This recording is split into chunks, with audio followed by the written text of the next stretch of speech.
So why are these tasty, salty treats so risky? Processed meats are loaded with sodium, which makes your body hold on to water.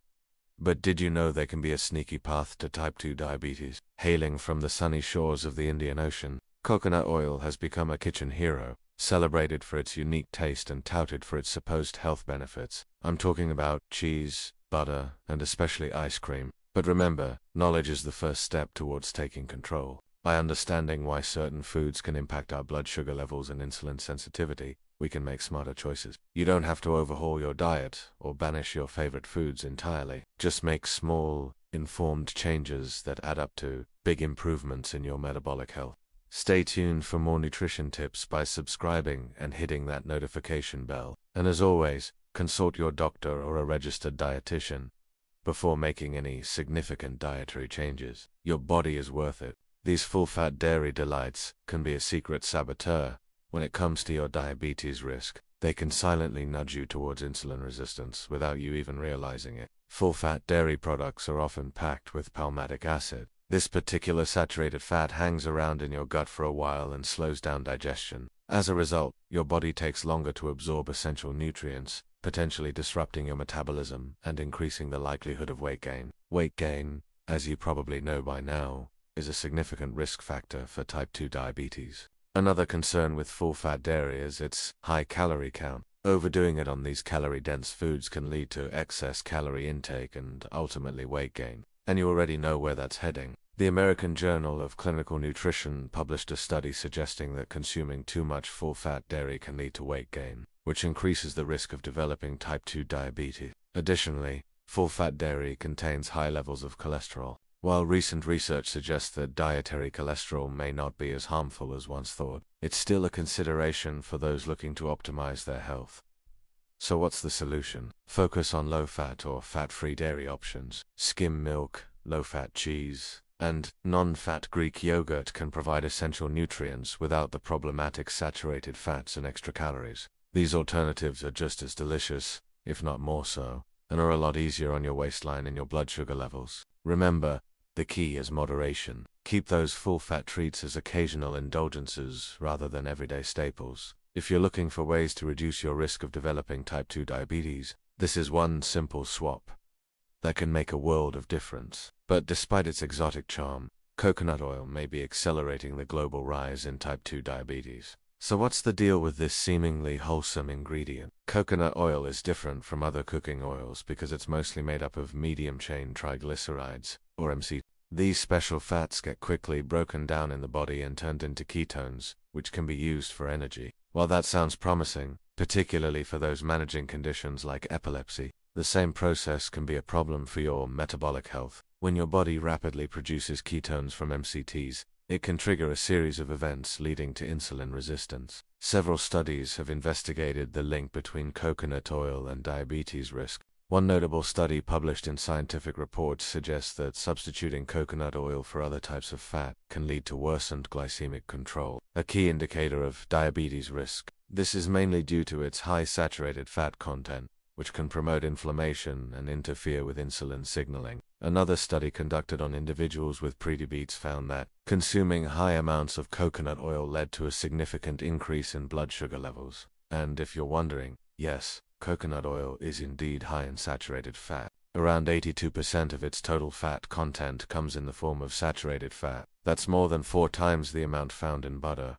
a well-known source of saturated fat. Now it's important to note that not all saturated fats are created equal. Some sources like coconut oil are high in MCTs which are metabolized differently. Regardless, the research is clear that swapping coconut oil for unsaturated fats like olive or canola oil, which are heart-healthy and better for blood sugar management, is a smart move. If you love the distinct coconut flavor, try using coconut milk or coconut aminos, both of which contain fewer MCTs and less saturated fat than coconut oil. Let's take a closer look at what makes these brightly colored boxes so problematic. First off, they're often loaded with refined grains. White rice, wheat, and corn are the usual suspects. These grains have been stripped of their nutritious outer layers, leaving mostly carbohydrates that can spike your blood sugar.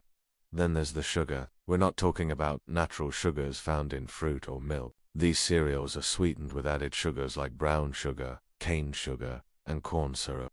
A single serving of sugary cereal can pack up to 12 teaspoons of added sugar, way beyond the recommended limit of 6 teaspoons for women and 9 for men. It's like drinking several cans of soda before noon. What's worse, many of these cereals claim to be healthy, touting terms like heart healthy or high fiber, when in reality, they're drowning in added sugar. Studies show that eating sugary cereals regularly can jack up your blood sugar levels, overwhelm your insulin system, and put you at risk of type 2 diabetes. Research has linked sugary breakfast cereals to a higher body mass index, a risk factor for diabetes. And obesity, which is strongly associated with diabetes, has also been linked to diets heavy in ultra-processed foods, like sugary cereals. One study published in Diabetes Care found that eating cold breakfast cereals, especially those high in sugar, was associated with a 26% increased risk of developing type 2 diabetes. So what's the solution? Start your day with a balanced, unprocessed breakfast. Think Greek yogurt topped with nuts and seeds, or scrambled eggs with spinach and whole grain toast. Not only are these options healthier, but they keep your blood sugar steady and provide the sustained energy you need to tackle the day. Your future self will thank you. All that extra fluid can trigger a temporary raise in your blood sugar, nudging you closer to the diabetes risk zone. And it's not just the sodium. Many of these cuts of meat come from sources like pork and beef, which are high in saturated fat. When you eat too much of this kind of fat, your body produces more inflammatory molecules, making insulin resistance worse. On top of that, processed meats are often loaded with added sugars. I mean, who doesn't like a bit of sweetness with their breakfast sausage? Well, that little kick can add up quickly and tip the balance towards diabetes. For instance, hot dogs contain around 10 grams of sugar per serving, which may not sound like a lot, but it equals about 2.5 teaspoons. In one study, the risk of developing type 2 diabetes compared to those who did indeed. Another study conducted over 7 years found that those who ate processed meat every day faced a 51% increased risk of getting diabetes. Even if you're careful about the sugar content, the nitrates and preservatives in these meats aren't doing you any favors. One compound commonly used in processed meat, azide, has been shown to negatively affect insulin production and sensitivity. So what should you do? No need to swear off all meat. Just steer clear of the processed stuff and focus on fresh cuts of meat and fish. Opt for leaner proteins like chicken breast, turkey, or fish, which provide essential nutrients without the added risks. If you're craving that savory flavor, try marinating your meats with herbs and garlic instead of relying on processed seasonings. It's a win-win for your taste buds and your waist. Here's a bonus. You can use leftovers creatively to avoid wasting food. Roast a chicken and use the meat for salads, sandwiches, or soups later in the week. That way you enjoy the flavor without the fuss. Now let's talk about breakfast, specifically cereal. Sugary cereals have been a morning staple for generations. Let's head back to the tropics for our next culprit. Coconut oil. Our final food group is one that many of us rely on for that comforting, creamy taste. Full-fat dairy products. So there you have it, 5 common culprits that can quietly tip the scales in favor of type 2 diabetes. So there's this thing called type 2 diabetes. Now, before you roll your eyes and mentally tune me out, stick around for this one because what I'm about to tell you applies to everyone. The real problem is the processing itself. To preserve these meats, companies load them up with sodium and chemical preservatives like nitrates. These compounds can be bad news for your pancreas, the organ that makes insulin. This, along with high levels of sodium and certain fats, can fuel inflammation and worsen insulin resistance. The numbers are concerning. Meta-analyses have found that eating just 50 grams of processed meat daily, that is, about 2 slices of bacon or 1 hot dog, is associated with a significantly higher risk of developing type 2 diabetes. It's also important to know that while unprocessed red meat is also linked to a higher risk, the risk from processed meat is substantially greater. The solution is to lean into fresh, unprocessed proteins. Instead of a deli meat sandwich, how about one with roasted chicken or turkey you made at home? Swap out the breakfast sausage for eggs or a container of plain Greek yogurt. Lean proteins like fish, especially fatty fish like salmon, are fantastic. And so are plant-based options like lentils, chickpeas, and tofu. These swaps don't just cut out the harmful additives, they load you up with beneficial nutrients. At number 2, we have something that's the backbone of the modern diet.